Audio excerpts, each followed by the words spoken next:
देखिए बाबू, सवाल बहुत बढ़िया है। सवाल में कह रहा है 5 अंकों की कोई संख्या है, if the 5 digit number is this, और ये डिविजिबल है 3, 7, 11 से। लेकिन जो पूछा हुआ है ना, वो एक डिफरेंट ही इक्वेशन पूछ मारी, जिसको ऑप्शन से उठाना बहुत भारी पड़ेगा। इसलिए इस सवाल को सोल्व करिए। जब यहाँ कुछ खेल खेला गया है तो मेरे प्यारे बच्चों, हमें फिर इसको सोल्व करने में ही फायदा है। क्या करने में फायदा है मेरे बच्चे? सोल्व करने में फायदा है।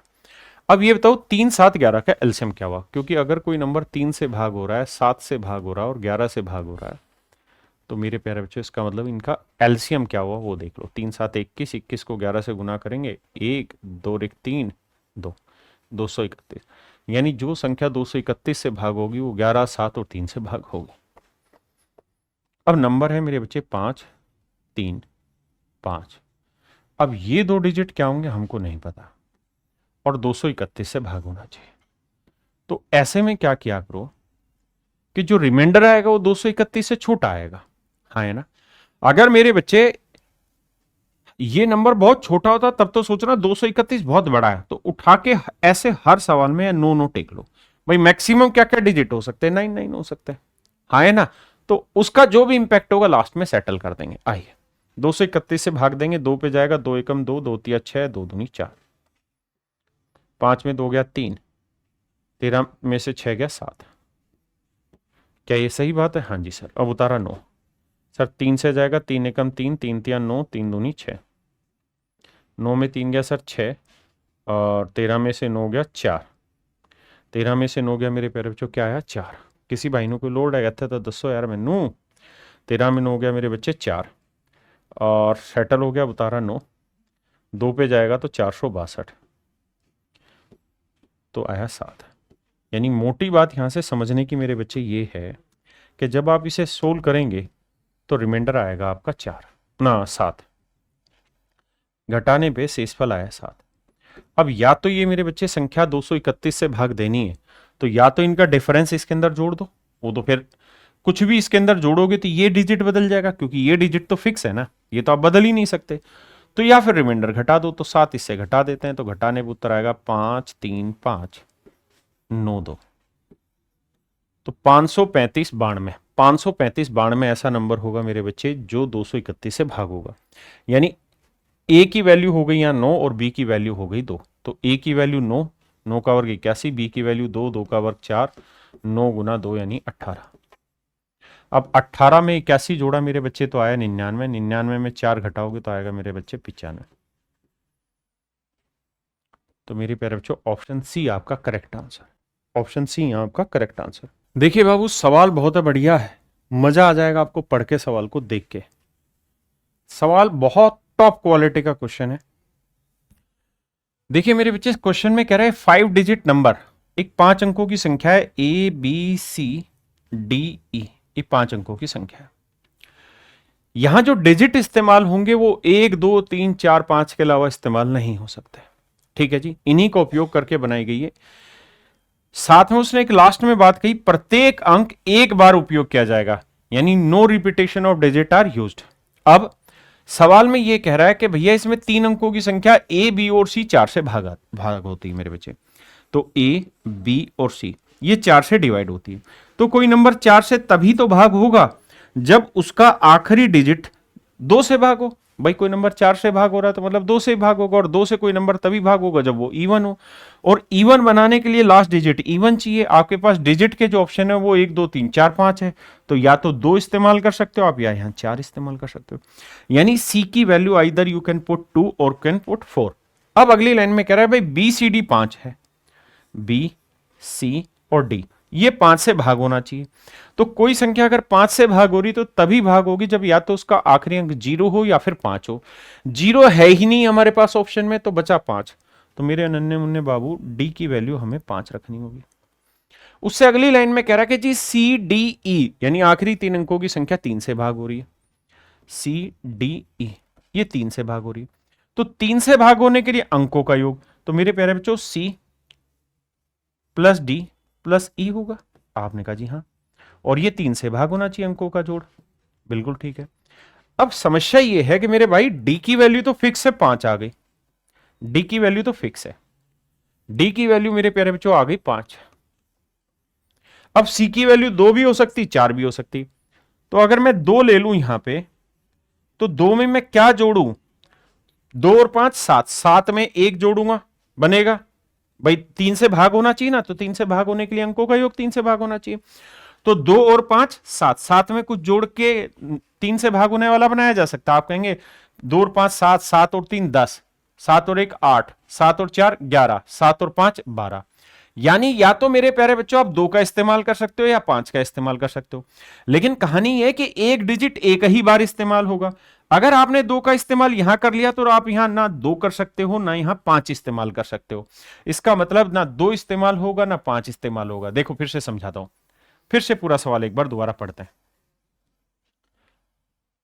मेरे बच्चे सवाल में कहा कि भाई एक 5 अंकों की संख्या है A B C D E. अंकों के जो ऑप्शन है आपके पास, आप 1 का प्रयोग कर सकते हैं, 2 का, 3 का, 4 का और 5 का प्रयोग कर सकते हैं। बड़ी चीज ये कह रहा है कि प्रत्येक अंक का एक ही बार उपयोग करना है। Each digit is used once, एक ही बार उपयोग होगा, 2 बार नहीं होगा।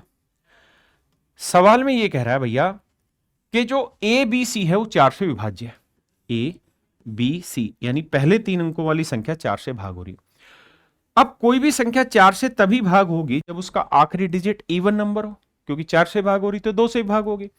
अब हमने यूज ही ये करने, ऑप्शन ही है, तो इनमें से कौन कौन सा यूज किया जा सकता है? एक इस्तेमाल 3 या 5 हो सकता है? नहीं, या तो आप सी की मान 2 ले सकते हैं या फिर सी का मान 4। अगला जो कहानी कही उसने 5 से भाग होनी चाहिए, तो कोई नंबर 5 से तभी डिवाइड होगा जब उसका आखिरी डिजिट या तो 0 हो या 5 हो। अब 0 यहां इस्तेमाल हो ही नहीं रखा तो 5 है, तो इसका मतलब डी की वैल्यू 5 है। अब डी की वैल्यू 5 आ गई और ये फिक्स है, तो इसका मतलब 5 का इस्तेमाल किसी भी रूप में आगे नहीं करोगे आप। ठीक है जी। अब इससे आगे आते हैं। अगली लाइन में कह रहा है कि सी डी ई 3 से भाग हो रही है, यानी सी जमा डी जमा ई, ये 3 से भाग होना चाहिए। तो मेरे बच्चे डी की वैल्यू तो फिक्स हो गई 5 है, ये तो चेंज होगी नहीं। सी की वैल्यू आप 2 भी ले सकते हो, 4। अगर मैं सी की वैल्यू 2 ले लूं तो सी एक बार आपने 2 ले लिया, तो ई की वैल्यू आप 2 नहीं ले सकते, 5 नहीं ले सकते। अब 5 और 2 7, 7 में 1 जोड़ा 8, 3 से भाग हो रहा है? नहीं। 7 में 3 जोड़ा 10, 3 से भाग हो रहा है? नहीं। 7 में 4 जोड़ा 11, 3 से भाग हो रहा है? नहीं। इसका मतलब वैल्यू ही पॉसिबल नहीं है। तो ये तय रहा कि सर सी की जो वैल्यू है वो 2 बनेगी ही नहीं, 2 पे संभव ही नहीं हो रहा। तो यानी सी की वैल्यू क्या होगी फिर? 4। तो 4 और 5 9, तो 9 3 से भाग हो रहा है, तो ई की वैल्यू क्या ले? 1 2 3 4। अब 4 यहां इस्तेमाल हो चुका है, तो 4 दोबारा इस्तेमाल नहीं कर सकते। नियम यही है कि भाई एक बार जो डिजिट यूज हो गया, सी को 4 मान लिया, तो ई 4 नहीं होगा, डी 5 है। तो 4 और 5 9, तो इनमें से इन तीनों में से कौन सा नंबर है जो 3 से भाग हो रहा है? 3, तो ई की वैल्यू हो गई 3। तो अब मेरे बच्चे आपके पास 3 चीजें फिक्स हुई। पहली, सी की वैल्यू 4 है सर, डी की वैल्यू 5 है सर, और ई की वैल्यू सर 3 है। बहुत सुंदर, बहुत बढ़िया भैया। अब मेरे बच्चे हमारे पास कुल मिला के कहानी समझने की अब यहां से ये है कि भैया अब हमारे पास जो डिजिट बचे 4 5 3 इस्तेमाल हो चुके हैं, तो अब मेरे पास इस्तेमाल करने के लिए डिजिट या तो 1 है मेरे भाई या फिर 2 है। और मुझे पता है कि सी की वैल्यू अगर मैंने 4 ले रखी है, तो ये नंबर मुझे 2 4 से भाग देना है। तो 4 का नियम होता है आखिरी 2 अंक, तो या तो बी की वैल्यू 1 ले सकता हूं या फिर मैं बी की वैल्यू 2 ले सकता हूं। अब देखो क्या 14 4 से भाग हो रहा है? नहीं, तो इसका मतलब बी की वैल्यू 1 फिक्स नहीं होगी, फिर बी की वैल्यू होगी 2। तो सर बी की वैल्यू होगी मेरे भाई 2, तो बचा क्या? 1। तो ए की वैल्यू इस्तेमाल हुई होगी 1। और यही वो सवाल में पूछ रहा है कि भाई ए का मान क्या होगा? तो ए का मान मेरे प्यारे बच्चों 1 होगा। One of the finest question है जो आपके सीजीएल मींस में पूछा जा सकता है, सीजीएल प्री में पूछा जा सकता है, किसी भी एग्जाम में पूछा जा सकता है। और ऐसे बढ़िया बढ़िया सवाल करने के लिए भाई सिस्टमेटिक पढ़ने के लिए क्लास में पढ़िए।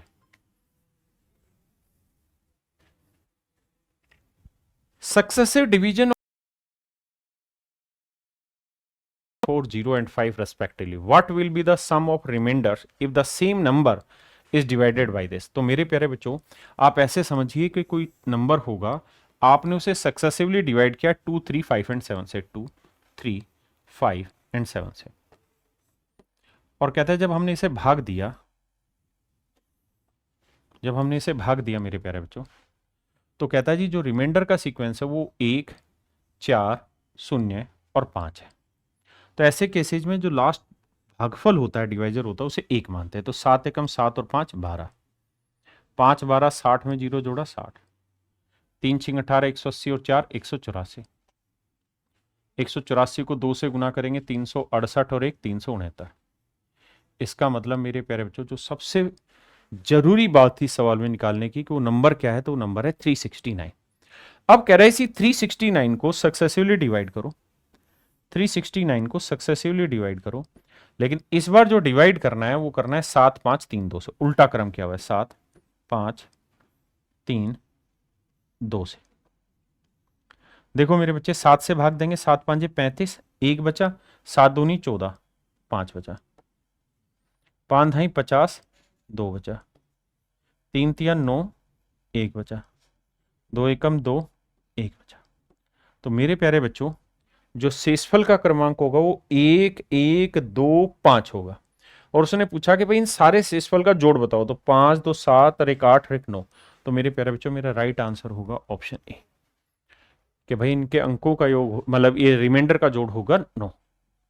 देखिए बाबू सवाल में कह रहा है m is the largest 3 digit number which divided by 6 and 5 successively leaves remainder 5 and 3।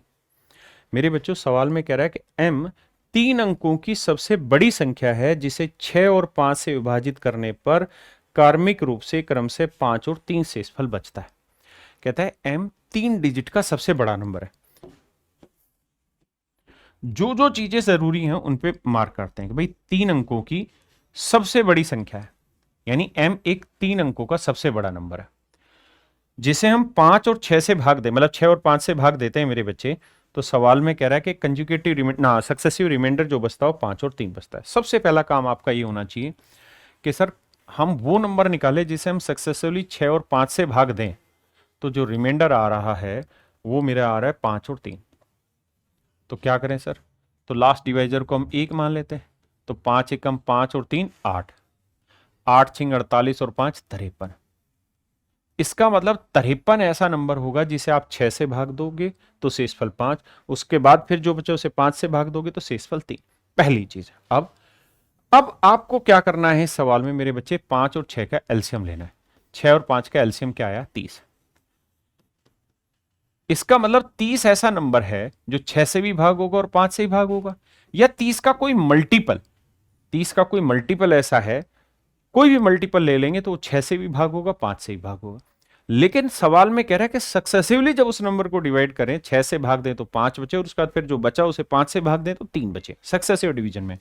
तो मेरे प्यारे बच्चों जो नंबर होगा हमारा वो होगा 30 इंटू के, यानी 30 का कोई मल्टीपल प्लस में 53, प्लस में 53। अब हमें यह देखना है कि यार के की कौन सी ऐसी वैल्यू लें कि जो रिजल्ट आ जाए वो हमारा 3 अंकों की सबसे बड़ी संख्या के पास में आ जाए। 3 अंकों की सबसे बड़ी संख्या क्या होती है मेरे बच्चे, 999। इसके आसपास देखना है।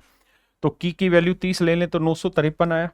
31 ले लेंगे मेरे बच्चे तो 31 को 30 से गुना करेंगे तो कितना आ जाएगा, तो आप कहेंगे यह आ जाएगा 930। 930 में 53 जोड़ा, माफ करना भाई, तो ये 3 अंकों की सबसे बड़ी संख्या हो जाएगी। जोड़ेंगे बाबू तो यह आएगा 3 5 3 8 983, यानी 983 ऐसी संख्या होगी जिसे आप 6 और 5 से भाग देंगे सक्सेसिवली तो रिमाइंडर मेरे बच्चे 5 और 3 बचेगा। अब कह रहा है कि ये जो नंबर आया अगर इस नंबर को 11 से डिवाइड करें तो रिमाइंडर क्या है, तो 11 से भाग देंगे मेरे बच्चे, तो 11 8 88 बचा कितना 10, 11 में 99 तो रिमाइंडर आया 4। तो 11 से इस नंबर को भाग देंगे मेरे प्यारे बच्चों, शेषफल आएगा 4। Option A is your correct answer. A option is your correct answer. देखिए मेरे बच्चे, when a positive integer is divided by D the remainder is 15। कहता है जब किसी संख्या को डी से भाग दिया जाता है तो शेषफल आता है 15। यानी कोई नंबर होगा n, इसे हमने डी से डिवाइड किया तो रिमाइंडर आया 15। तो मैं कहूँ मेरे बच्चे ये नंबर क्या हुआ, तो आप कहेंगे नंबर हो जाएगा sir divisor into quotient plus remainder. बिल्कुल ठीक है। अब कह रहा है कि अगर मैं इस नंबर का 10 गुना कर दूं, तो अगर मेरे बच्चे नंबर का 10 गुना कर रहे हैं तो सीधा रिमाइंडर का 10 गुना करो। मैं समझा रहा हूं इसलिए कर रहा हूं। तो 10 गुना करेंगे तो 10 गुना डी गुना कोशेंट और प्लस में 150। अब कह रहा है इस नंबर को फिर से डी से भाग दें, तो मेरे बच्चे ये वाला तो डी से एग्जैक्ट डिवाइड होगा ही होगा क्योंकि यहां डी है। बचा 150, तो कहता है 150 को जब डी से भाग दिया, 150 को मेरे बच्चे जब डी से भाग दिया तो शेषफल जो निकल के आया वो 6 निकल के आया।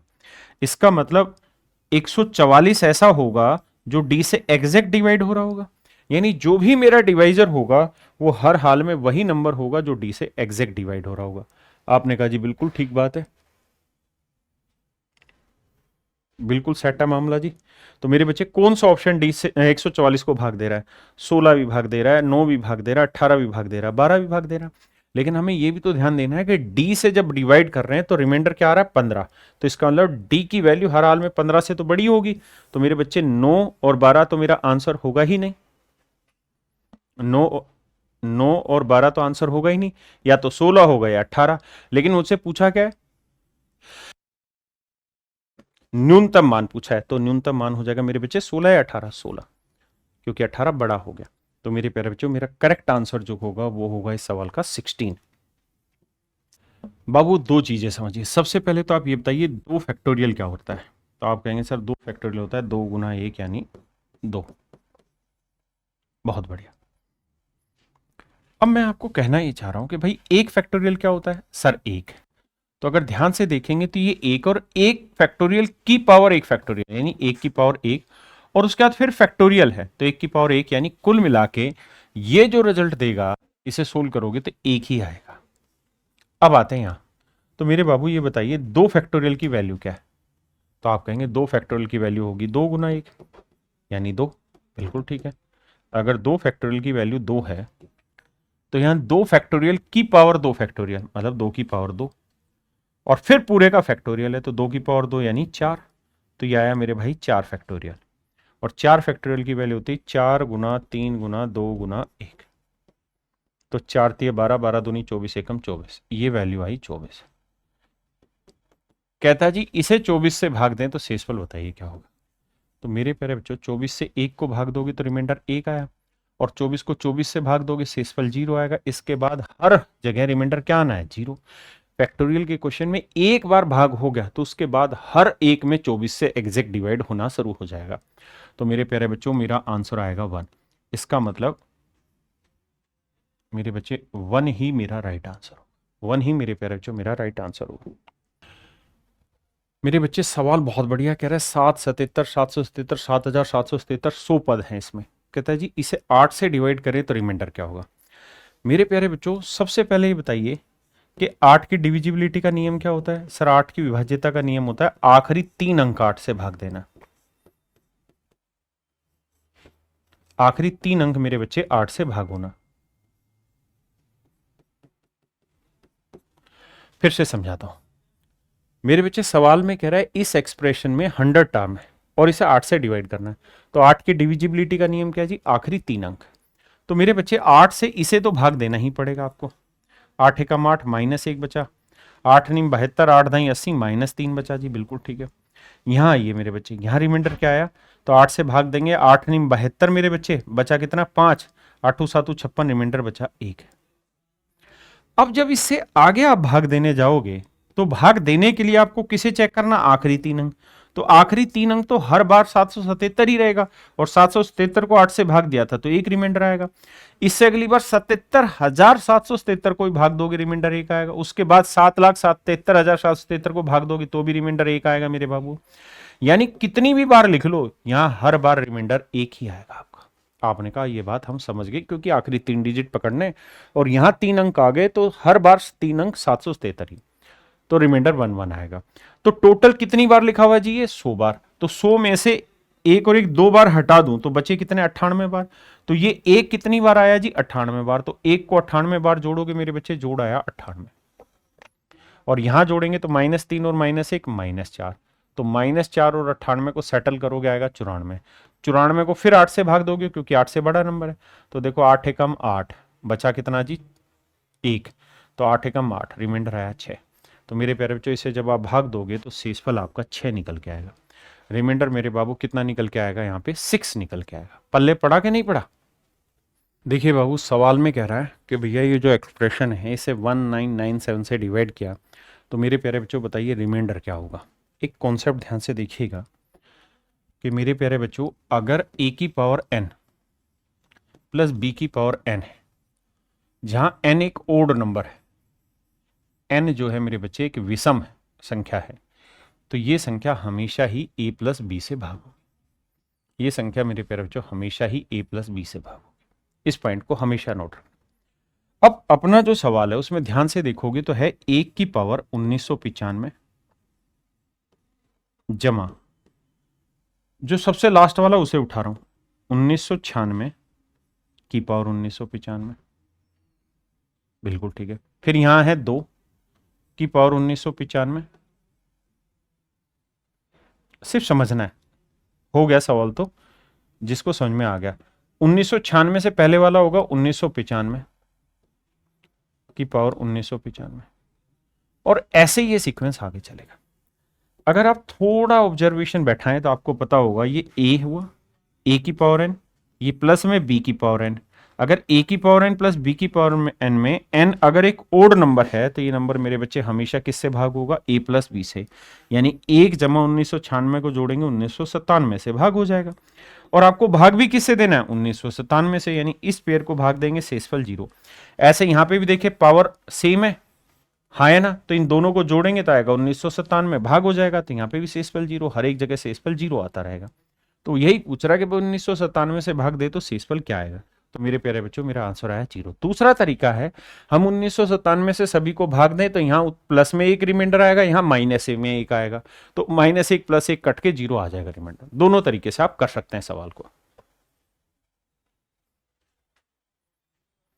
अब मेरे बच्चे एक कॉन्सेप्ट सीखिएगा, अगर किसी सवाल में किसी डिजिट को मेरे प्यारे बच्चों लगातार 6 बार रिपीट किया गया हो या 6 की मल्टीपल टाइम रिपीट किया हुआ, 6 का मल्टीपल माने 6 कम 6, 6 दूनी 12 बार, 6 ती 18 बार, 6 चौक 24 बार, 6 पंजे 30 बार, यानी 6 के मल्टीपल टाइम रिपीट अगर किया हो या 6 टाइम रिपीट किया गया हो, तो ऐसा नंबर मेरे प्यारे बच्चों हमेशा ही 3 से, 7 से, 11 से, 13 से, 21 से, 37 से और इनके मल्टीपल से डिवाइड होगा।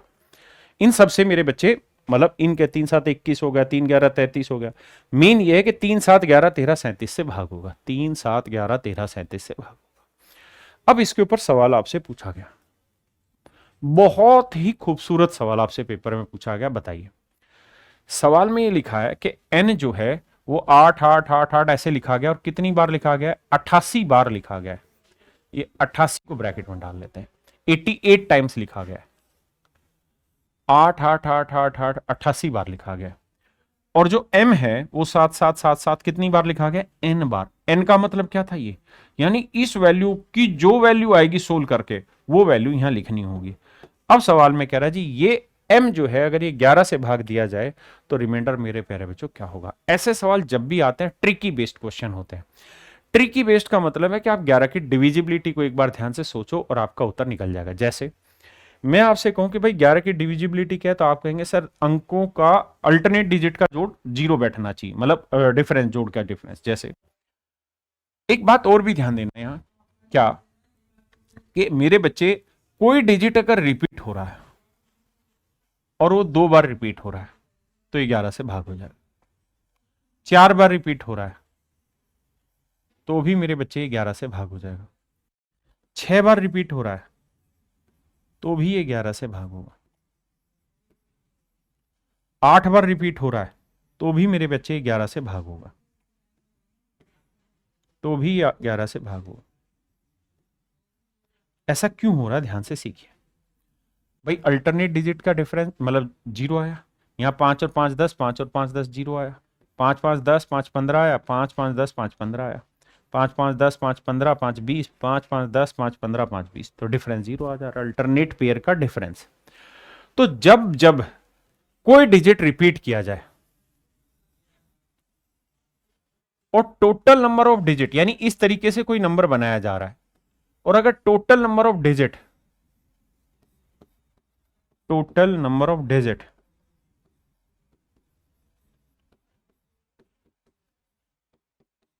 इवन में है, मतलब 2 डिजिट हैं, 4 डिजिट हैं, 6 डिजिट हैं, 8 डिजिट हैं, 10 डिजिट हैं, जब जब इवन डिजिट होंगे तो मेरे प्यारे बच्चों ऐसा नंबर हमेशा ही 11 से भाग हो जाएगा। बड़ी बात समझने की है। अब मुझे एक बात बताना यार, क्या कि अगर मैं किसी नंबर को 8 8 8 8 8 8 बार बार 8 लिख रहा हूं, तो इस नंबर का आखिरी डिजिट क्या है? भाई मैंने 8 को अनेकों बार रिपीट किया, कितनी बार रिपीट किया मैं नहीं बता रहा तुम्हें, लेकिन मैं कह रहा हूं बहुत बार रिपीट किया। लेकिन कितनी भी बार रिपीट करोगे ये तो तय है कि आखिरी अंक 8 होगा। हाँ जी सर। और अगर आखिरी अंक 8 हुआ तो हम ये कह सकते हैं कि सर जो n नंबर है ना, it is a even number, ये एक सम संख्या है, ये एक सम संख्या है सर। आपने कहा जी ये बात बिल्कुल सही है, ये एक इवन नंबर होगा। और अगर ये इवन नंबर है तो इस सवाल में ये देखो कि भाई 8 को जितनी भी बार रिपीट किया होगा है तो ये इवन नंबर ही बिल्कुल।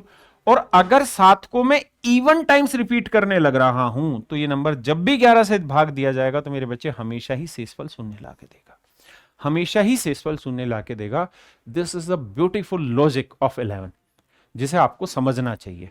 मेरे बच्चे इन्हीं सवालों को डिटेल में सीरीज वाइज कॉन्सेप्ट वाइज मैं क्लास में पढ़ाता हूं, यहां मैं आपको टुकड़े पढ़ा रहा हूं छोटे छोटे सवालों के। ठीक है जी, और आगे आते हैं।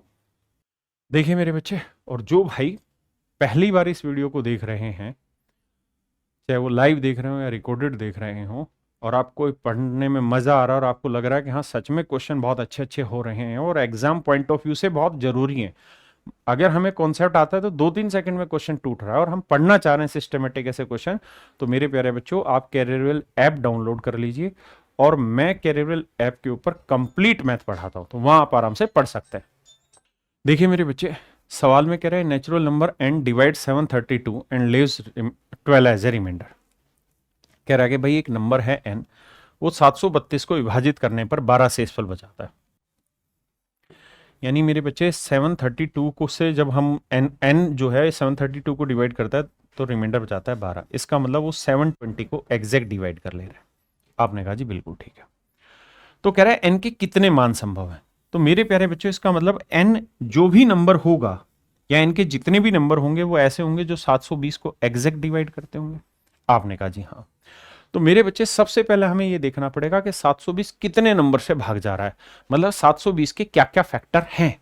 तो आप कहेंगे सर फैक्टर ढूंढने हैं तो पहले इसके टुकड़े करने होंगे, तो इसके प्राइम फैक्टराइजेशन करिए। जिन भाइयों को नहीं आता वो इस तरह से ब्रेक करेंगे, जिनको आता है वो ऐसे लिख ले मन ही मन में कि भैया 8 निम 72 होता है, 8 निम 72 ऐसे लिख देते हैं।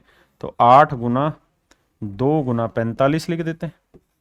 तो 8 दूनी 16, 16 को 2 की पावर 4 लिख देते हैं, 45 को 9 गुना 5 तो 3 की पावर 2 गुना 5 की पावर 1 लिखते हैं। सेट है मामला जी। अब मेरे बच्चे जितनी पावर उसमें एक जोड़ते हैं, 4 में एक जोड़ा 5, 2 में एक जोड़ा 3, 1 में एक जोड़ा 2, तो 5 3 15 दूनी 30। इसका मतलब मेरे प्यारे बच्चों यहाँ पे जो नंबर ऑफ फैक्टर होंगे वो 30 होंगे। यहाँ पे कुल मिला के जो फैक्टर होंगे मेरे प्यारे बच्चों कितने होंगे, 30 होंगे। आपने कहा जी ओके रिपोर्ट। अब अगर नंबर ऑफ फैक्टर 30 है मेरे बच्चे तो n के 30 मान संभव है, बिल्कुल ठीक बात है। लेकिन अब लड़ाई ये भी है कि n के वही मान लेने हैं जो रिमाइंडर 12 बचा दे। इसका मतलब ये हुआ कि n की वही वैल्यू लेनी है जो 12 से बड़ी है। तो हमें 720 के टोटल फैक्टर निकालने, वो तो निकाल दिए 30, इसमें से वो फैक्टर हटाने जो 12 से छोटे हो। तो 720 किस किस से भाग जाता है, 1 से भाग जाता है, 2 से भाग जाता है, 3 से भाग जाता है, 4 से भाग जाता है, 5 से भाग जाता है, 6 से भाग जाता है, 7 से नहीं जाता, 8 से भाग जाता है, 9 से भाग जाता है, 10 से भाग जाता है, 11 से नहीं जाता, 12 से भाग जाता है। तो यहां तक के फैक्टर ढूंढ लो कितने, क्योंकि ये n की ये वैल्यू तो हो ही नहीं सकती। क्यों? क्योंकि इन किसी भी वैल्यू से इसको 720 को भाग दोगे तो 12, मतलब 732 को भाग दोगे 12 रिमाइंडर बचेगा ही नहीं। भाई रिमाइंडर से तो बड़ा होता है ना डिवाइजर, तो मेरे बच्चे इन्हीं में से कोई एक आंसर तो होगा नहीं, तो इनसे अलग होगा। तो कितने, 1 2 3 4 5 6 7 8 9 10, तो कुल मिला के 10 ऐसे फैक्टर हैं जो 12 रिमाइंडर नहीं लाएंगे, तो ये 10 हटाने पड़ेंगे। तो 30 में से 10 गया मेरे बच्चे 20, तो टोटल 20 ही ऐसे फैक्टर हैं, यानी 20 ही ऐसे नंबर हैं जो 732 को भाग देंगे तो हर बार रिमाइंडर 12 बचा सकते हैं। 732 को भाग देके रिमाइंडर 12 बचा सकता है, ऐसे 20 ही नंबर। फिर से समझाता हूं जिन भाइयों को पल्ले नहीं पड़ा। भाई 732 को भाग दे रहे हैं हम किसी नंबर n से, तो रिमाइंडर आ रहा है 12। अगर रिमाइंडर 12 आ रहा है तो इसका मतलब ये हुआ कि इसमें से ये घटा के 12 तो ये कितना होगा 720। मतलब n की ऐसी वैल्यू होगी कि इसको किसी से गुना करके 720 आ जाए। तो अब हमें ये देखना कि n की जो भी वैल्यू पॉसिबल है वो हर हाल में 12 से बड़ी होंगी, छोटी नहीं हो सकती, क्योंकि शेषफल मेरे प्यारे बच्चों क्या आ रहा है 12। पॉइंट समझ पाए कि नहीं?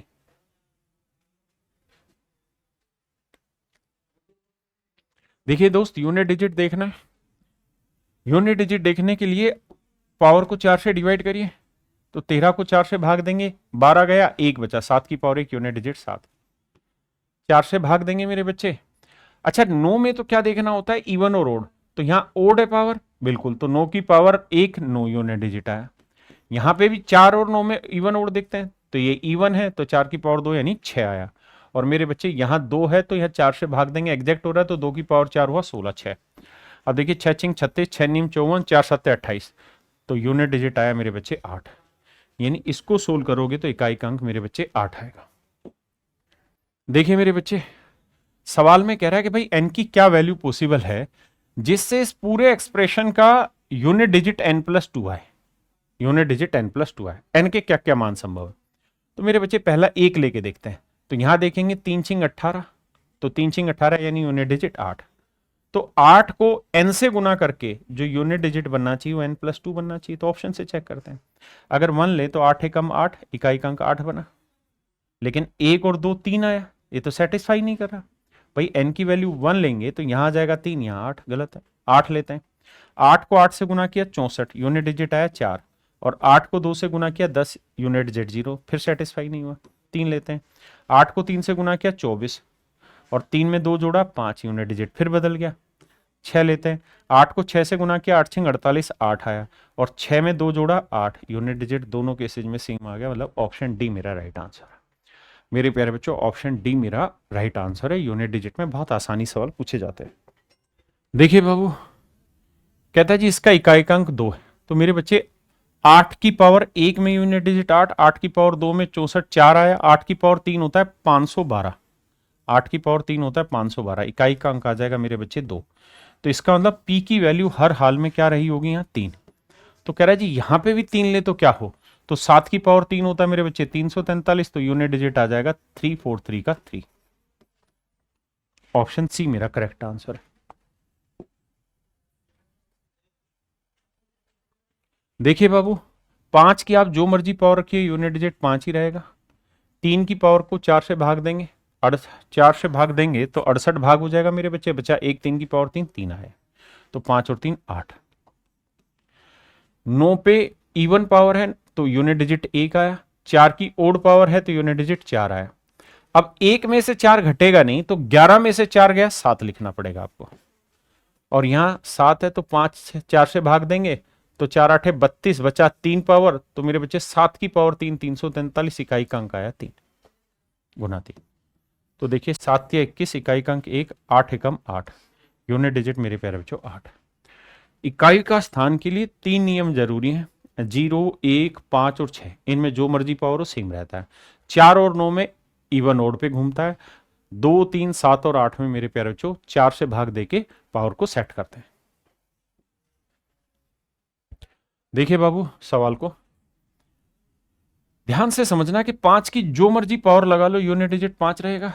6 की आप जो मर्जी पावर लगा लो यूनिट डिजिट 6 रहेगा। और 6 को 5 से गुना करेंगे 30 आया, यानी इकाई का अंक 0। 0 को किसी से भी गुना कर लो मेरे बच्चे, इकाई का अंक हमेशा 0 रहेगा। इसका मतलब इस एक्सप्रेशन का यूनिट डिजिट हर हाल में 0 होगा। आइए मेरे बच्चे, सवाल यह है कि 35 क्वेश्चन में करा चुका था, 36वें से शुरुआत कर रहे हैं। What is the largest value of n such that the product of given below expression is divided bye 10⁻n। कहता है कि भाई n की मैक्सिमम वैल्यू क्या हो कि ये पूरे का पूरा एक्सप्रेशन 10 की पावर n से भाग हो जाए, 10 की पावर n से भाग हो जाए। तो मेरे बच्चे सबसे पहले आप एक काम ये करिए कि ये देखिए कि 10 किस किस से बनता है। तो सर 10 बनता है 2 और 5 से, और 2 और 5 में भी उसे पकड़ो जो सबसे कम बाहर आ रहा है। तो देखिए 2 यहां आया, यहां आया, यहां आया, यहां आया, यहां आया, यहां आया, 2 तो बहुत जगह आ रहा है, तो 5 को पकड़ो। तो मेरे बच्चे 5 यहाँ कितनी बार आ रहा है, 3 बार। यहां 5 कितनी बार आ रहा है, 6 बार। यहां 5 कितनी बार आ रहा है, 12 बार। समझते हो ना कितनी बार, 12 बार। कैसे, क्योंकि 15 को 3 गुना 5 लिखेंगे। तो बाबू 5 की पावर 12, 3 की पावर 12। यहां के बाद मेरे बच्चे 5 यहां आना है, यहां कितनी बार आना है 14 बार, क्योंकि 20 को लिखेंगे 5 गुना 4 तो 5 की पावर 14। हमें 4 2 नहीं गिनना क्योंकि 2 बहुत जगह आ रहा था, हमें 5 गिनना है तो 14 टाइम्स। इसके बाद मेरे बच्चे आना है 25 में, और 25 को हम लिखते हैं 5 की पावर 2 और पूरे की पावर 15 है तो बाबू 15 दूनी 30, यानी यहाँ 5 आ रहा है 30 बार। अब मेरे नन्हे मुन्ने राजा हम इन्हें जोड़ेंगे तो 3 और 6 9, 9 और 2 11, 11 और 4 15 का 5 असल 1, 1 और 1 2, 2 और 3 5 और 1 6 65। इसका मतलब मेरे नन्हे मुन्ने बच्चों 10 की पावर 65, यानी इन्हें गुना करेंगे तो आखिर में 10 की पावर 65 आएगा। या मतलब इसे भाग देना हो तो n की क्या मैक्सिमम वैल्यू है, 10 की पावर n से भाग देना हो तो 65, 13 नहीं ढक्कन 65। पूर्णिमा आर्या, सुमन कुमार आर्य, तो मेरे प्यारे बच्चों बेहतरीन तरीका है। आइए नेक्स्ट क्वेश्चन पे। अब देखिए बाबू सवाल में कह रहा है कि कितने शून्य आएंगे, तो शून्यांक के लिए 2 और 5 ढूंढने होते हैं। तो मेरे बच्चे ये तो तय है कि हमें 2 नहीं ढूंढना चाहिए, 5 ढूंढना चाहिए, क्योंकि गिनती लगातार है। 5 कहाँ आएगा, तो मेरे बाबू 5 5 में आएगा, 10 में आएगा, 15 में आएगा, 20 में आएगा, 25 में 2 बार आएगा, 30 35 40 50, मतलब 45 50, 50 में 2 बार आएगा। अब ध्यान से देखना कहानी क्या है कि यहाँ 50 में पावर 1 है, 50 में पावर मेरे बच्चे 1 है, यानी ऐसे उल्टी पावर जाने लग रही है। तो 5 में पावर जानते क्या आएगा, 1 2 3 4 5, तो 4 में 47 होगा और 5 में 46 होगा मेरे बच्चे। तो 5 की पावर 46 होगा। यहाँ क्या होगा जी 41, यहाँ क्या होगा मेरे बच्चे, तो आप कहेंगे जी 36, यहाँ क्या होगा जी 31, यहाँ क्या होगा मेरे बच्चे 25 पे, तो जहाँ 5 है वहाँ 6 आ रहा है, यानी यहाँ 26 होगा। और ऐसे चलते चलते 50 की पावर 1। ऐसे केसेस में हमें ये देखना होता है 5 2 बार कहाँ रिपीट हो रहा है। तो मेरे बच्चे 5 2 बार, एक तो यहाँ रिपीट होगा 25 में रिपीट होगा, एक 50 में 2 बार रिपीट होगा। तो यहाँ 5 कितनी बार आ रहा है 46 बार, यहाँ कितनी बार आ रहा है 41 बार, है ना। ये बन जाएगी मेरे बच्चे सीरीज, तो 46 जमा 41 जमा 36 और कहां तक 1 बार। देख रहे हो ना, जब 25 की पावर में 25 की पावर 26 में 5 कितनी बार आ रहा है 26 प्लस 26 बार, 2 बार आ रहा है भाई।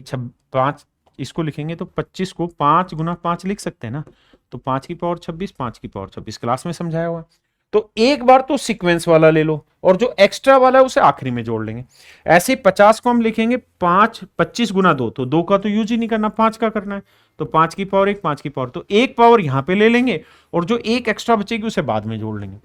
अब इन सबको मेरे बच्चे जोड़ते हैं तो ये बना देगा आपकी एक अरिथमेटिकल प्रोग्रेशन सीरीज बना देगा, 46 41 36 1, हाँ है ना। अब हमें मेरे बच्चे इनको जोड़ना है, इनको मेरे प्यारे बच्चों हमें जोड़ना है।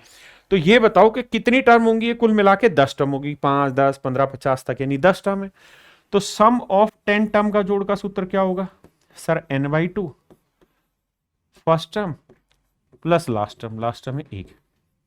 तो मेरे बच्चे 10/2, 46 और 1 47, 2 से काटा 5, 5 7 35 और 5 चौक 20 और 3 23, 235 तो आ गया मेरे बच्चे, जोड़िए। और 26 ये वाला और 1 ये वाला, तो 26 और 1 27 ही एक्स्ट्रा हो गया। तो जोड़ोगे तो 7 5 12 का 2 हासिल 1, 3 2 5 और 1 6, 262। तो मेरे नन्हे मुन्ने प्यारे बच्चों इसका मतलब 262 जीरो बनेंगे इसके आखिर में। फिर से समझाता हूं करना क्या है, जो पावर होती है उस पावर गेम को कैलकुलेट करना है। जितनी पावर है उनको अलग से उठा लीजिए, जितनी पावर है उनको अलग से एक बार रख लीजिए। जो 2 बार रिपीट होगी, जैसे 25 में 50 में 75 में 100 में, जहां 5 की पावर 2 आ रहे, उनको अलग से लिख के जोड़ दीजिए। आइए मेरे बच्चे देखो यार, मैंने आपको अक्सर एक चीज समझाई है कि मेरे बच्चे 1001 का अपने आप में बहुत यूज है, 111 का अपने आप में बहुत यूज है। ये नंबर ऐसे हैं जो हमें पता होने चाहिए मेरे बच्चे। मैंने लिखवाया लगभग हर सवाल में मैं इसका इस्तेमाल बताता हूं। 3 गुना 37 होता है 111 का फैक्टर, और 1000 का होता है 7 गुना 11 गुना 13।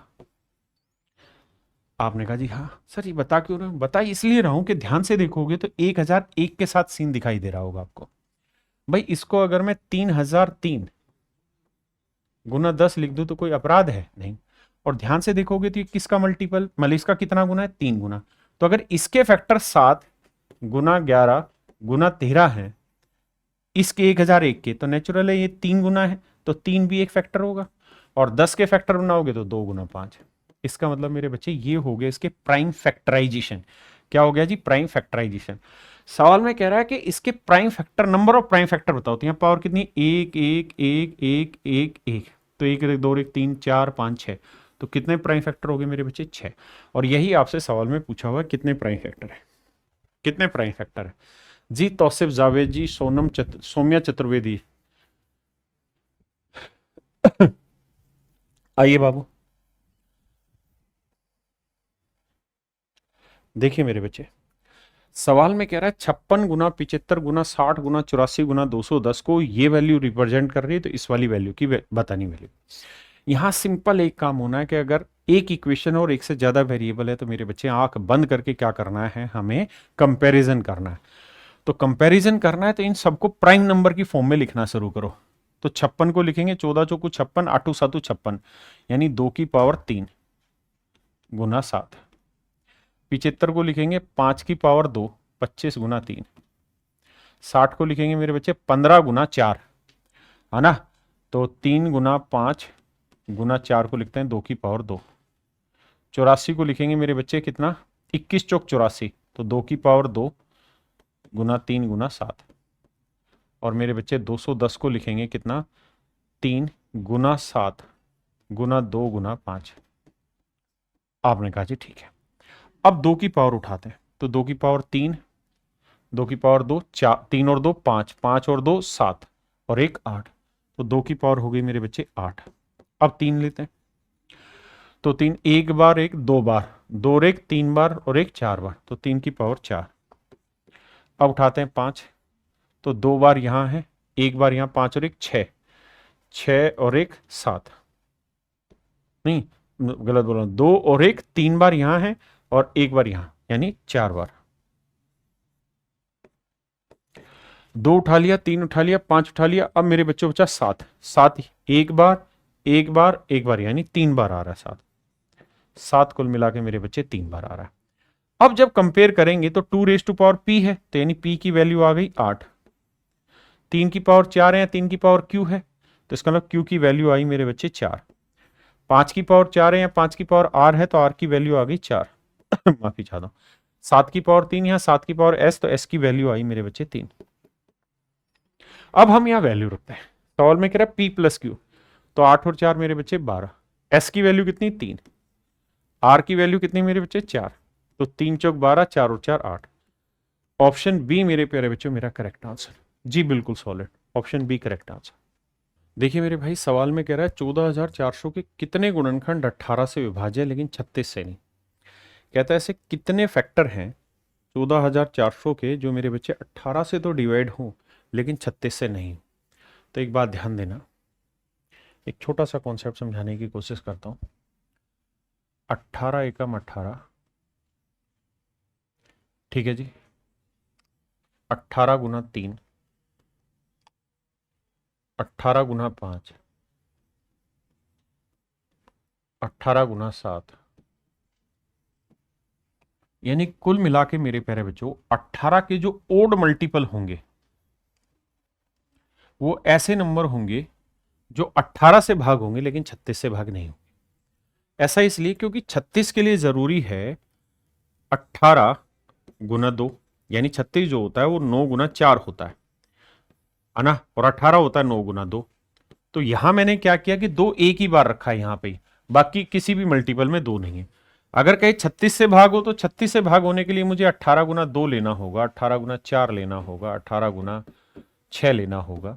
ये सारी कहानियां मेरे बच्चे मुझे 36 से भाग होने के लिए चाहिएगी। मुझसे सवाल में ये कह रहा है कि भाई 18 के आप केवल ओड मल्टीपल यहां पे छांट के बता दो। तो 14400 को अगर आप ध्यान से देखेंगे तो 14400 होता है 18 8 144, यानी 18 गुना 800। तो हमें अल्टीमेटली ये देखना है कि भाई 800 में ओड मल्टीपल उसके कौन कौन से सेट होंगे। पहले तो आप इतनी बात समझिए। अब 800 के फैक्टर करते हैं। 800 के अगर फैक्टर करोगे तो मेरे बच्चे 8 गुना 100 हो जाएंगे और 100 के भी 4 गुना 25 हो जाएंगे। बिल्कुल ठीक है। 8 चौके 32 हो जाएगा। 32 का मतलब बना 2 की पावर 5 और 25 बना मेरे बच्चे 5 की पावर 2। आपने कहा जी ठीक है। अब मेरे बच्चे मैंने आपको क्या कहा कि भाई मुझे यहां 18 की इवन मल्टीपल नहीं चाहिए, ओड मल्टीपल चाहिए। तो इसकी मुझे जरूरत ही नहीं लेने की। क्योंकि 2 की पावर से मैं जो भी बनाऊंगा सारे के सारे इवन मल्टीपल बनते चले जाएंगे। हाँ है ना, मुझे चाहिए ओड मल्टीपल, तो ओड मल्टीपल तो इससे ही बनने हैं। तो 5 की पावर 2 है, तो जितनी पावर होती है उसमें एक जोड़ते हैं, 2 में एक जोड़ा 3, इसका मतलब इसके 3 फैक्टर यहां बनेंगे। तो 18 के कुल मिला के 3 ऐसे फैक्टर बने, मतलब 18 के 3 ऐसे मल्टीपल बनेंगे जो ओड होंगे, जो 14,400 को एग्जैक्ट डिवाइड करेंगे। और यही हमारे सवाल का सही उत्तर है नीलम शाहनी बेटा, कि भाई 18 से विभाज्य हो लेकिन 36 से नहीं हो। 18 से भाग 36 से नहीं होना, मतलब 18 के ओड मल्टीपल कितने हैं? तो मेरे बच्चे 3 मेरा आंसर होगा। देखिए बाबू, सवाल बहुत ही प्यारा है। कह रहा है जी इनका एचसीएफ निकालिए। एचसीएफ निकालने के लिए जरूरी है कि 10 तो मेरा आंसर नहीं होगा, क्योंकि 0 नहीं है आखिरी में। 9, 11 और 1। 9 की डिविजिबिलिटी सबसे आसान है, तो मैं 9 चेक करूंगा। 9 के लिए अंकों का जोड़ 6 और 1 7 2 9, 3 2 5 4 9, 5 2 7 और 2 9, 2 2 4 4 8 और 1 9, 9 गया, 6 और 1 7 2 9, 3 2 5 2 7 2 9। 9 से सारे भाग हो रहे मेरे बच्चे, ए ऑप्शन राइट है, क्योंकि सी और डी में कोई भी 9 का मल्टीपल है ही नहीं। आइए भैया, बहुत ही खूबसूरत सवाल है। देखिए यार, यहाँ एक कॉन्सेप्ट आता है, उस कॉन्सेप्ट में बहुत कंफ्यूजन है, लेकिन आंसर उसी के आधार पे दिया रहता है, तो समझाता हूं। ए की पावर m हो प्लस में 1 हो, ऐसे ही मेरे प्यारे बच्चों ए की पावर n हो प्लस में 1 हो, और अगर आपसे सवाल में कहे कि भाई इनका एचसीएफ ढूंढ के बताइए क्या होगा, तो मेरे प्यारे बच्चों इनका एचसीएफ होगा ए की power HCF of m and n plus 1। ये मेरे प्यारे बच्चों इसका एचसीएफ हो जाएगा। हाँ जी, वहीं पे अगर दोनों केसेस में माइनस हो, यहां पे भी माइनस हो, यहां पे भी माइनस हो, तो यहां पे भी फिर आपका माइनस आएगा। इसको थोड़ा और नजदीक करके लिख देता हूं।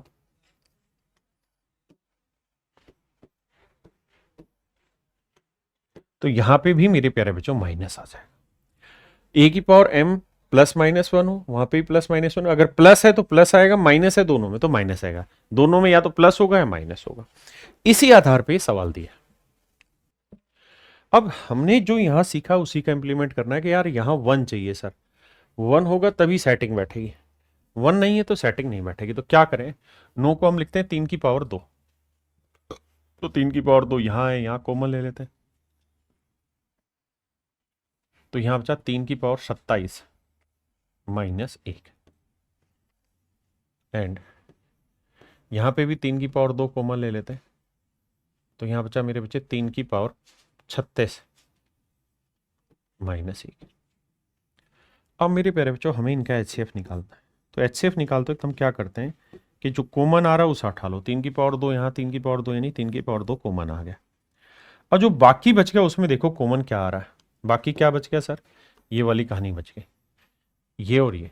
देखिए इसमें कुछ कॉमन आ रहा है, तो आप कहेंगे सर ये तो वही कहानी हो गई जो यहाँ थी कि 3 की पावर 27 माइनस 1 और 3 की पावर 36 माइनस 1। सर इसका एचसीएफ क्या होगा? तो सर इसका एचसीएफ जो होगा वो बेसिकली 3 की पावर एचसीएफ ऑफ 27 एंड 36 हो जाएगा माइनस 1। 27 36 का एचसीएफ 9 होगा, तो 3 की पावर 9 माइनस 1 मेरे बच्चे मेरा आंसर होगा। तो ये आएगा 3 की पावर 9 माइनस 1। 3 की पावर 2 को इससे गुना करेंगे, 3 की पावर 11 हो जाएगा, बेस में पावर ऐड होती है, और 3 की पावर 2 को 1 से करेंगे, 3 की पावर 2 यानी 9। तो मेरा आंसर आएगा 3 की पावर 11 माइनस 9, यानी मेरे प्यारे बच्चों ऑप्शन डी मेरा यहाँ करेक्ट आंसर। आइए जी, कहता है यदि प्रथम 110 प्राकृत संख्याओं का एलसीएम n है, पहली 110 प्राकृत संख्याओं का एलसीएम n है। बड़े ध्यान से समझना यार, इस पे लगातार सवाल पूछे जा रहे हैं, बिल्कुल लेटेस्ट पैटर्न के क्वेश्चन है, पेपर में आने आपके। कहता है 110 लगातार संख्या है, यानी a गुना 2 गुना 3 गुना 110। तो 110 संख्याओं में इनका जो लोवेस्ट कॉमन मल्टीपल है वो है मेरे बच्चे n। अब कह रहा है जी 110 के बाद हम लेना चाह रहे हैं 115 तक। अगर हम 115 तक लेना चाह रहे हैं तो कौन कौन सा नंबर मिला दे रहे हैं? 111, 112, 113, 114, 115, ये 5 संख्याएं हम और ले रहे हैं। कह रहा जी अब इनका एलसीएम बताओ। तो मेरे बच्चे सबसे पहले बताओ कि 111 को हम क्या लिख सकते हैं? 3 गुना 37 कईयों बार बता चुका हूं। आप कहेंगे हाँ, तो 37 भी पीछे मौजूद होगा और 3 भी पीछे मौजूद होगा, तो वो ऑलरेडी एलसीएम में आ चुका है। बिल्कुल ठीक है। 112 को क्या लिख सकते हैं सर? 4 गुना 4 दूनी 8, 4 ती 12 है। क्या करवा रहे हो तुम मुझसे? 4 दूनी 8, 3 में 4 8 32। बिल्कुल ठीक है। तो 4 भी पीछे आ चुका है और 28 भी पीछे आ चुका है, ये ऑलरेडी एलसीएम में शामिल है। 113 नंबर जो होता है वो मेरे प्यारे बच्चों होता है प्राइम नंबर। 113 क्या होता है? Prime number. तो 113 पीछे कहीं पे भी नहीं आया हुआ है, तो 113 अलग से आ गया, तो इसका मल्टीपल लेना पड़ेगा। अरे हाँ है ना, मेरी बात समझे कि नहीं समझे? अब देखते हैं 114। हाँ सर 2 से भाग जा रहा है, तो 2 गुना 57 आया, और ये मेरे बच्चे पीछे आ चुका है 57 भी और 2 भी। 115 के भी 2 फैक्टर बनेंगे, दोनों 110 तक आ चुके हैं। यानी जब 115 तक की कहानी लेंगे तो सिर्फ और सिर्फ 113 ही एक ऐसा नंबर होगा जो पीछे नहीं आया होगा, क्योंकि 113 प्राइम नंबर है, इसके कोई टुकड़े होते नहीं है। तो इसका मतलब मेरे प्यारे बच्चों, मेरा जो एलसीएम नया बनेगा वो n गुना 113 बनेगा, यानी 113n। That is option B is your correct answer. मेरे प्यारे बच्चों ऑप्शन बी आपका यहाँ सही उत्तर होगा। आइए बाबू, इसकी फ्रैक्शन होगी मेरे बच्चे 3/9, इसकी 3/90। भाई जितने पे 12 उतने 9 नहीं, उतनी 0। इसकी हो जाएगी मेरे बच्चे 3/10। ये हो जाएगा मेरे भाई 3/100। आपने कहा सर मामला सेट है। सर अब ये बताओ कि हमें इसका क्या चाहिए, एलसीएम या एचसीएफ? तो सर हमें इसका चाहिए एलसीएम। तो एलसीएम निकालने का बेसिक फंडा रहता है, फ्रैक्शन अगर है तो ऊपर वालों का एलसीएम। तो एलसीएम ऑफ 3 3 3 3, वो ऊपर 3 3 है, और बटे में लिखते हैं मेरे बच्चे एचसीएफ ऑफ 9 90 10 100। मेरे बच्चे इन चारों में कुछ कॉमन आ रहा है, तो आप कहेंगे एक ही कॉमन आ रहा है सर, और कुछ कॉमन है ही नहीं। और इन सब का एलसीएम क्या होगा? 3। तो एलसीएम आया 3, और नीचे कुछ कॉमन है ही नहीं, क्योंकि 9 और 10 में कुछ कॉमन थोड़ी है ना। तो इसका मतलब मेरे प्यारे बच्चों, इन सब का जो एलसीएम निकल के आएगा वो 3 आएगा। इन सब का एलसीएम क्या निकल के आएगा? 3 आएगा। वैसे भी एक बेसिक समझ है कि यार ये सारी फ्रैक्शन जो भी बनेगी ऊपर तो 3 ही रहेगा, नीचे कुछ भी रहे तो एलसीएम होता है जो इन सबसे भाग चला जाए। तो ऊपर 3 है, तो मतलब 3 ही इनका एलसीएम हो जाना। बताइए, कह रहा है यार दो संख्याओं का एलसीएम उनके एचसीएफ का 24 गुना है। एलसीएम जो है एचसीएफ का 24 गुना है, यानी मेरे बच्चे एचसीएफ अगर एच है तो एलसीएम जो होगा वो 24 गुना यानी 24h। सवाल में कह रहा है एचसीएफ और एलसीएम दोनों को जोड़ दो। जोड़ेंगे तो एच और 24h कितना आएगा? 25h। तो कहता है जी ये बराबर है 375 के। काटोगे मेरे बच्चे तो एच की जो वैल्यू आएगी वो 25 से कम 25 आएगी, और 25 5 125 माफ करिएगा 15 आएगा। यानी आपका एचसीएफ निकल के आ गया 15। एचसीएफ निकल के आ गया मेरे भाई 15। एलसीएम हो गया 24 गुना 15। कह रहा है एक नंबर 45 है तो दूसरा नंबर ज्ञात करिए। आप ये बात जानते हैं कि सर एलसीएम इंटू एचसीएफ का जो प्रोडक्ट होता है वो दोनों नंबर के प्रोडक्ट के बराबर होता है। तो एलसीएम एचसीएफ है आपका 15, एलसीएम है 24 गुना 15, एक नंबर है 45। तो मेरे भाई कह रहा है दूसरा नंबर बताइए क्या होगा। तो देखिए यार 15 से काटेंगे 3 आया, 3 से काटेंगे 5 आया, 24 5 120, यानी दूसरा नंबर जो निकल के आएगा मेरे बच्चे वो 120 आएगा। क्या मेरी बात यहां तक समझ पाए कि नहीं? यही आपसे पूछा हुआ था। अगर मेरे बच्चे में स्टूडेंट होता और इस सवाल पे अप्रोच करता तो इस तरह नहीं करता जो मैंने किया। अगर एज ए स्टूडेंट मुझे इस सवाल को अप्रोच करना हो तो मैं कैसे करता हूं, समझिए। देखिए इससे पहले मुझे बेसिक जानना जरूरी है कि भैया एचसीएफ और एलसीएम होता क्या है। तो आप कहेंगे कि सर बेसिकली कहानी ये होती है कि अगर एचसीएफ दो संख्याओं का मैं एच मान रहा हूं तो इन दोनों संख्याओं का अनुपात उनका मैं एक्स अनुपात वाई ले लूंगा, तो एक्चुअल में वो दोनों संख्याएं हो जाएंगी एच एक्स और एच वाई। आपने कहा बिल्कुल ठीक है, इन दोनों संख्याओं का अनुपात होगा। और अगर मेरे बाबू में इन दोनों संख्याओं का प्रोडक्ट पूछ लूं तो H into X into Y ये होगा प्रोडक्ट, यानी HCF into X into Y ये हमारा प्रोडक्ट होगा। और मेरे ना मैं गलत बोल रहा हूं, माफ करना, अगर मेरे, माफ करना भाई मैं गलत बोल गया, दोबारा माफी का साथ, कहीं और कुछ और दिमाग में चला गया था। मैं कह रहा हूं कि अगर दो संख्याओं का HCF H है और उनका अनुपात X अनुपात Y है तो संख्याएं होंगी HX HY। अगर मैं आपको ये कहूं कि भाई एलसीएम लो इनका, तो एलसीएम क्या होगा, तो आप कहेंगे H, तो जो कॉमन आ रहा है वो इंटू X इंटू वाई।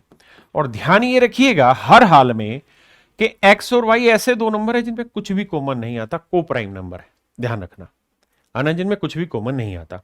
और हमें सवाल में कह रहा है कि जो इसका एलसीएम है, एक्चुअल में इसका जो एलसीएम है वो इसके एचसीएफ का 24 गुना, ये बात हमें सवाल में कह रहा है। तो 24 गुना है, तो मतलब एचसीएफ का एचसीएफ है तो इसका 24 गुना।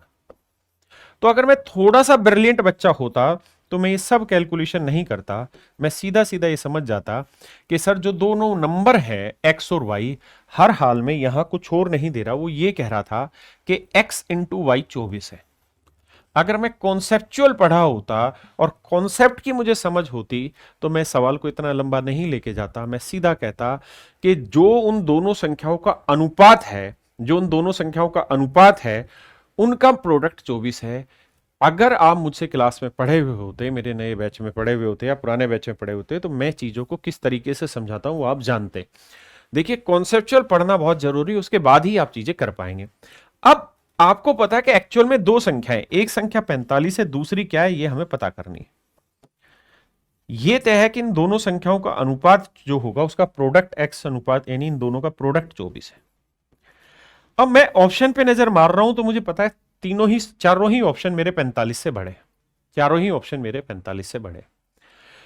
अगर मैं ऑप्शन से जाऊं, ऑप्शन से खेल सकता हूं, या फिर मैं क्या करूंगा, इनका अनुपात मान लो 1 अनुपात 24 ले सकता हूं, 2 गुना 12 ले सकता हूं, 3 गुना 8 ले सकता हूं, 4 गुना 6 ले सकता हूं। आप कहेंगे सर ये और ये नहीं हो सकते क्योंकि 2 और 12 में कॉमन आता है, 4 और 6 में कॉमन आता है, या तो इन दोनों संख्याओं का अनुपात 1 अनुपात 24 होगा या 3 अनुपात 8 होगा, आंख बंद करके कह दो। मैं कहूंगा बिल्कुल ठीक बात, आपकी बात से मैं सहमत हूं। सर 1 24 नहीं हो सकता क्योंकि अगर 1 24 है तो ये संख्या 1 होगी तो 24 होगी, तो यानी 1 यूनिट 45 तो 24 यूनिट, 24 गुना 45, आंसर बहुत बड़ा आ जाएगा जो दे ही नहीं रखा। तो फिर हर हाल में रेशियो है 3 अनुपात 8, यानी ये संख्या 3 होगी मेरे बच्चे, तो ये 8, तो 3 यूनिट 45 तो 1 यूनिट 15, तो 8 यूनिट 15 8 120, यानी 1-2 सेकंड में ही आप सवाल को ब्रेक कर देंगे। अगर आप मुझसे पढ़े हुए हैं, कॉन्सेप्चुअली आप चीजों को समझते हैं, तो within 2 to 5 second you can break the question very well. क्योंकि जब उसने ये बात कही ना कि एलसीएम एचसीएफ का 24 गुना है, इसका मतलब मेरे को ये कहना चाह रहा है कि दोनों संख्याओं का जो अनुपात आ रहा है उन दोनों अनुपात का प्रोडक्ट 24 है। तो मुझे 24 के ऐसे दो टुकड़े करने जिनमें कुछ कॉमन नहीं आए, को प्राइम नंबर हो, क्योंकि रेशियो में कुछ कॉमन नहीं आता, तो दो ही टुकड़े बने, 1 और 24, 3 और 8। 1 24 इसलिए आंसर नहीं है क्योंकि 1 यहां ले लूं तो ये 24 हो जाएगा, 45 गुना 20 ये 900 होता है, तो 24 करूंगा तो मेरे बच्चे बहुत बड़ा उत्तर आ जाएगा जो ऑप्शन में है ही नहीं। हर हाल में 3 अनुपात 8 है, तो 3 यूनिट 45, 1 यूनिट 15, तो 8 यूनिट 15 28, मात्र 2 से 3 सेकंड में सवाल ब्रेक हो जाएगा। इसे कहता है कॉन्सेप्चुअल पढ़ना, जो मैं अपने बैचेज में पढ़ाता हूं। आप आइए, ये मेरे प्यारे बच्चों लेटेस्ट ट्रेंड के क्वेश्चन है जो आपको समझने चाहिए, ध्यान से देखिएगा। क्या गिर गया बालों में? सवाल में कह रहा है दो नंबर, एक x और एक 221 है, एक नंबर x है और एक नंबर 221 है।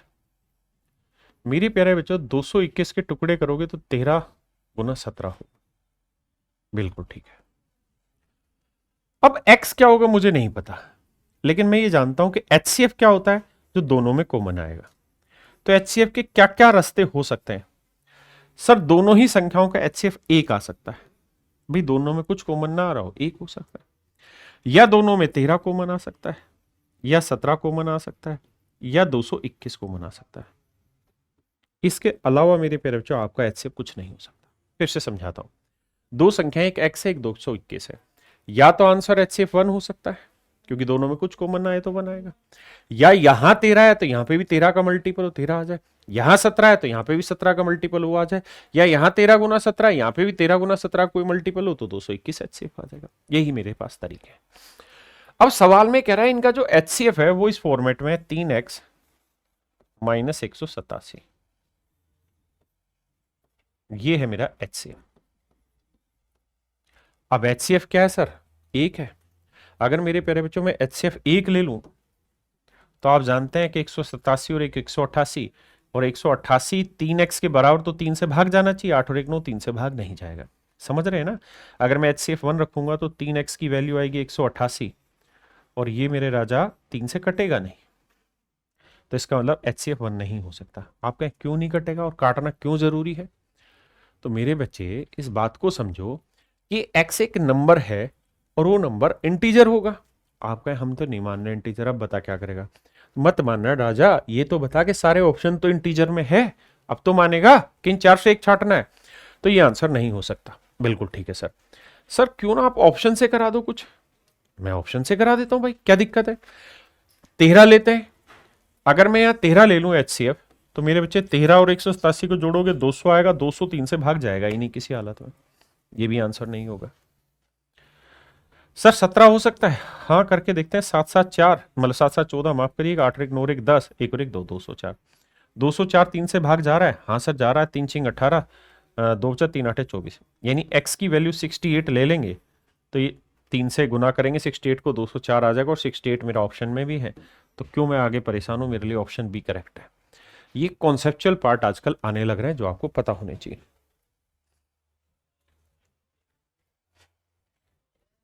देखिए यार, x वह सबसे छोटी संख्या है जिसे 19 20 और 25 से विभाजित करने पर 4 5 और 10 शेषफल बचता है। तो मेरे प्यारे बच्चों, मुझे 19 20 और 25 का एलसीएम लेना हो। आप कह रहे हैं सही है बात सर, अगर मुझे इनका एलसीएम लेना है तो मेरे प्यारे बच्चों ये तो तय है कि 20 और 25 का एलसीएम 100 होता है। बिल्कुल ठीक है, ये प्राइम नंबर है तो इसका प्रोडक्ट ही एलसीएम बनेगा, तो यानी इनका एलसीएम होगा 1900। आपने कहा ठीक है सर, मानते इस बात को। अब हर बार रिमाइंडर डिफरेंट है। 19 में 4 गया 15, 20 में 5 गया 15, 25 में 10 गया 15, यानी कॉमन रिमाइंडर 15 आया। 15 घटाना होगा कॉमन रिमाइंडर, तो आंसर आया 1885। यानी 1885 वो सबसे छोटी संख्या होगी जिसको ऐसे ऐसे भाग देंगे तो ये रिमाइंडर बनेगा, और यही वैल्यू आपकी x है। अब कह रहा है आगे y संख्या 24 32 और 48 का HCF है। कहता है 24 32 और 48 का मेरे प्यारे बच्चों एक नंबर है HCF, और इस HCF का नाम ही हमने y दिया, तो इनका HCF निकालते हैं। तो सर 24 32 48, 8 से भाग जा रहा है, 8 या 24, 8 चौक 32, 8 छिंग 48, और मेरे बच्चे HCF 8 आ गया। आप कहें क्यों? क्योंकि 8 गुना 3 बना। मेरे बच्चे ये 3 से भाग हो नहीं रहा, 8 से सारे भाग हो रहे, तो HCF 8 हो गया, इसी का नाम है y। बिल्कुल ठीक है। अब कह रहा है x की वैल्यू लिखो, तो x की वैल्यू भैया 1885 माइनस वाई क्यूब करो। y की वैल्यू 8, 8 का क्यूब हुआ 512, 5 में 2 गया 3, 3 जिसका यूनिट डिजिट है वही मेरा आंसर, यानी ऑप्शन ए मेरे प्यारे बच्चों मेरा करेक्ट आंसर। देखिए बाबू, बहुत ही खूबसूरत सवाल है, एलसीएम एचसीएफ का लेटेस्ट पैटर्न का क्वेश्चन है, जानिए इसे ध्यान से। सवाल में ये कह रहा है, जो जो चीजों पे मैं हाईलाइट करूंगा ध्यान से देखिएगा। कह रहा है भाई 13 A B एंड C ये 4 नंबर है और चारों अलग अलग नंबर है। 13 A B C 4 नंबर है, चारों अलग अलग है, पहली चीज। यानी इस बात से अगर मैं आपसे पूछूं कि इस बात का क्या अर्थ है, तो आप ये कहेंगे कि भाई चारों नंबर अलग अलग हैं सर, तो आप इस बात से ये समझ जाइए कि A B और C किसी का भी मान 13 नहीं हो सकता, क्योंकि 13 हो जाएगा तो 13 से अलग है सारे, उसने खुद ही लिखा है, तो 13 के बराबर कैसे हो सकता है। फिर कह रहा है हर पेयर का HCF 13 है। पेयर क्या है? 3 है, यानी पहला पेयर है 13 और A, दूसरा पेयर है मेरे बच्चे 13 और B,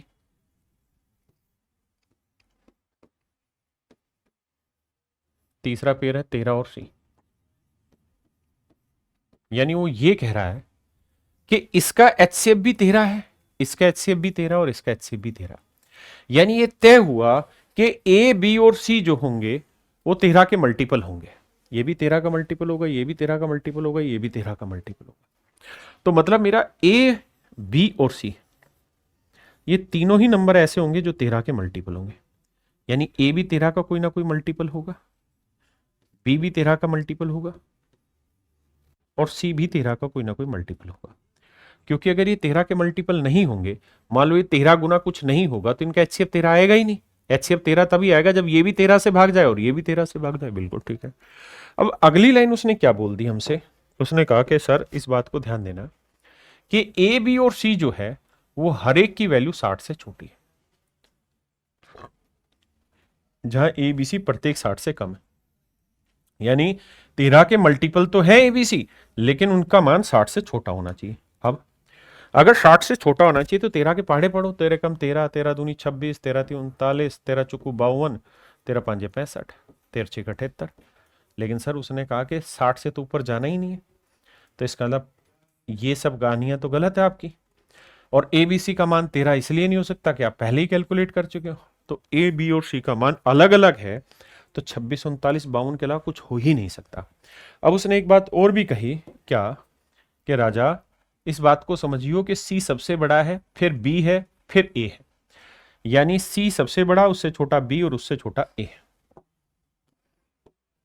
आई अब तो भैया क्या ले, तो हम जब वैल्यू ही 26, 39, 52 ले सकते हैं तो नेचुरल ए की वैल्यू 26 होगी, बी की 39 और सी की 52, क्योंकि सी मुझे सबसे बड़ा चाहिए।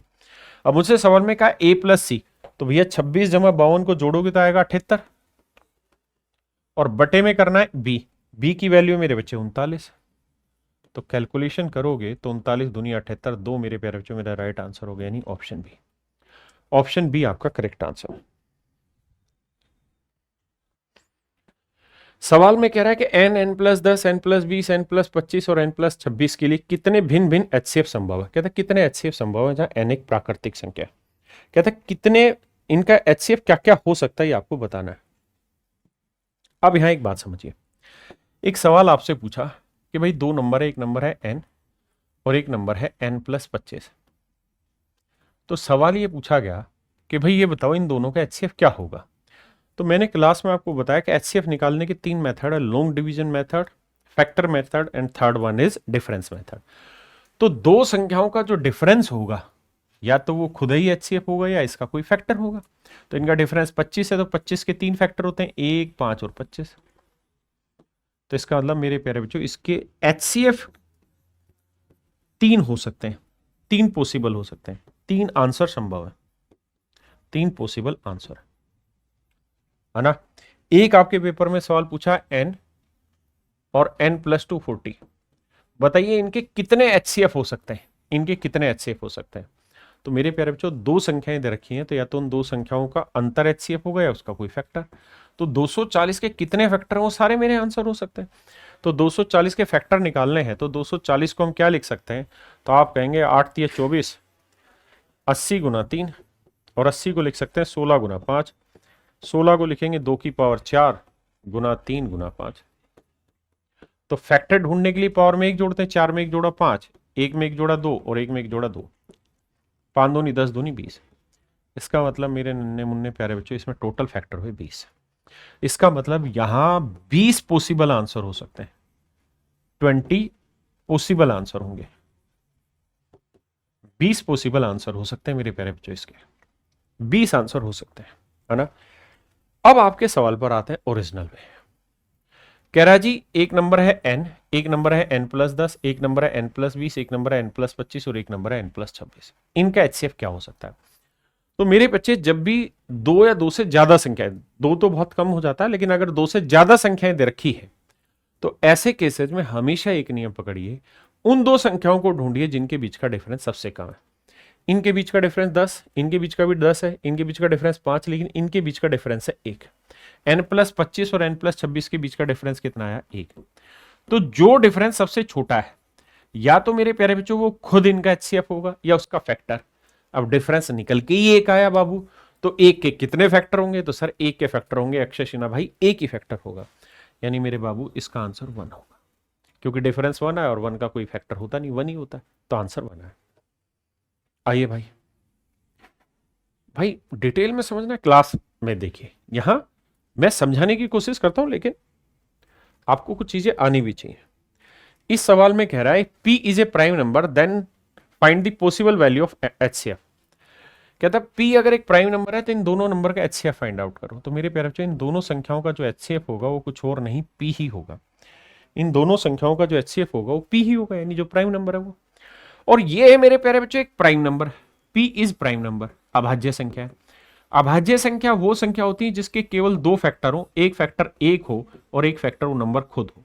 तो यानी p के दो ही फैक्टर होंगे यहाँ, अगर इसके दो फैक्टर हुए तो इसके कितने पॉसिबल आंसर हो सकते हैं मेरे बच्चे? दो, यानी इसके HCF दो ही संभव है। हाँ या ना? बताइए जी। कहता है तीन लगातार प्राकृतिक संख्या है, कंजुगेटिव नंबर है ABC। तो ABC तीन लगातार नंबर ले लो, जैसे मान लीजिए मैंने ले लिया 5, 6 और 7, आपने कहा सेट है मामला। कह रहे जी इनका LCM दे रखा है n, इनका HCF कितने आ सकते हैं? तो LCM की जरूरत ही नहीं है, यहां पे हमें HCF ढूंढना है। तो मेरे बच्चे एक बात बताओ, अगर तीन लगातार नंबर लोगे तो मूर्ख से मूर्ख बच्चा भी कहेगा पहला नंबर अगर मान लो A है तो दूसरा नंबर आप A+1 लोगे, उससे अगला A+2 लोगे।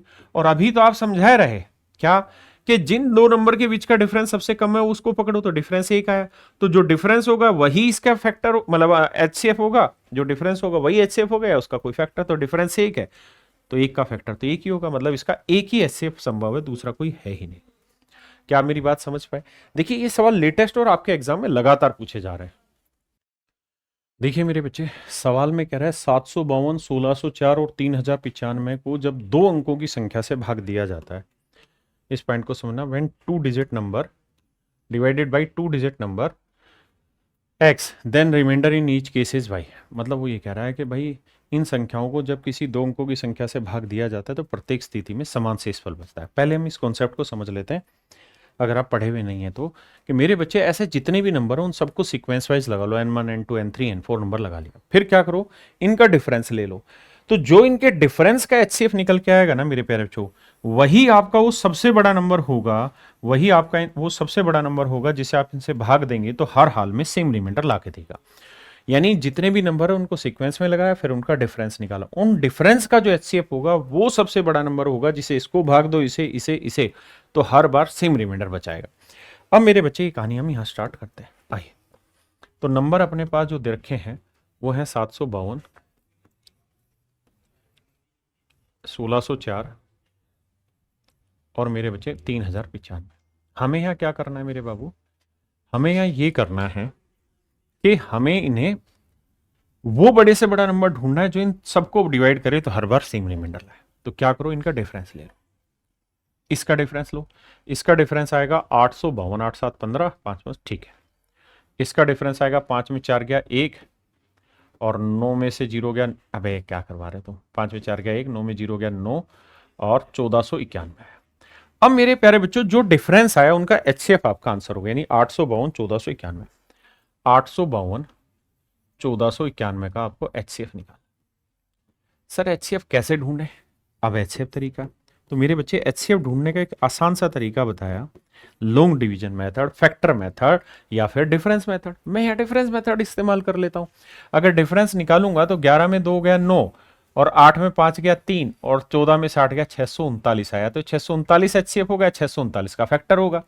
अब 639 से भाग तो जा नहीं रहा क्योंकि एक पे तो कम रह जाएगा और 2 पे ज्यादा हो जाएगा, तो भैया इसके फैक्टर करते हैं, तो 9 से भाग जा रहा है, तो 9 7 63, 9 एकम 9। अच्छा, हमें जो मजे वाली बात ये थी कि हमें जो ढूंढना था वो 2 डिजिट का नंबर ढूंढना था, और 2 डिजिट का यही फैक्टर बन रहा है इसका, क्योंकि 71 के टुकड़े होंगे नहीं, 71 प्राइम नंबर है, और 9 से इसे गुना करोगे 9 के टुकड़े करके 3 से, तो ये 2 अंकों का नहीं 3 अंकों का हो जाएगा। हमें 2 अंकों का चाहिए तो 71 ही आया। इसका मतलब मेरे प्यारे बच्चों ये हुआ कि इनका HCF 71 है इन दोनों नंबर का, तो 71 ही मेरे प्यारे बच्चों सबसे बड़ा नंबर होगा 2 अंकों का, जिसे आप इसे भाग दो, इसको भाग दो, इसको भाग दो, हर हाल में सेम रिमाइंडर आएगा। अब कह रहा है जी जो रिमाइंडर आ रहा है वो भी निकालो, तो 752 को 71 से भाग दोगे, लिखने की जरूरत नहीं, मैं समझा रहा हूं इसलिए कर रहा हूं, तो 71 एकम 71 जाएगा, बचा कितना मेरे बच्चे? तो आप कहेंगे जी 4 बचा तो शेषफल आ गया 42 रे ढक्कनों, और कुछ करने की जरूरत नहीं।